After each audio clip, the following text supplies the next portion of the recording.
శివశంకర్తో పాటు ఇంకో ఎర్రిస్వామి అనే ఒక అబ్బాయి వెళ్తూ ఉన్నాడు. మీ ఇంటికి వచ్చేవారా ఏదన్నా ఎర్రిస్వామి శివశంకర్ కోసం? పరిచయం ఉన్నారా వీళ్ళంతా? మీకు తెలుసా ఏమన్నా? నాకు తెలియదు సార్, నాకు తెలియదు సారు. ఎవరెంబడబోయినాడా కూడా ఎరక తెలియదు. నాకేం తెలియదు తండ్రి.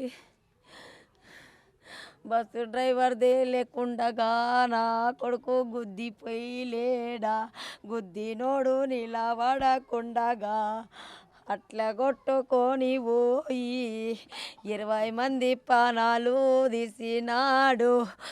నా కొడుకు నేను కోల్పోతిని, ఇంకా నన్ను ప్రశ్నించవస్తిరా. నేను దగ్గర ఉన్నానని చూసి చెప్తున్నాను, నా కొడుకుది తప్పుది కాదు. నా కొడుకు ఏమైనా పెద్ద బండి తీసుకొని పోయినాడా? వాళ్ళ బండే పెద్దది, వాళ్ళ నా కొడుకునే గుద్దినారు. నా కొడుకు ఎగిరి అక్కడ వాడినాడు. వాడు నా కొడుకు అట్టే ఇడ్చుకొని పోయినాడు. వాడు 10 మంది 20 మందిని నోట్లో పెట్టుకున్నాడు. నా కొడుకు తప్పు లేదు నాయనా. కొడుకా నేను కోల్పోతిని,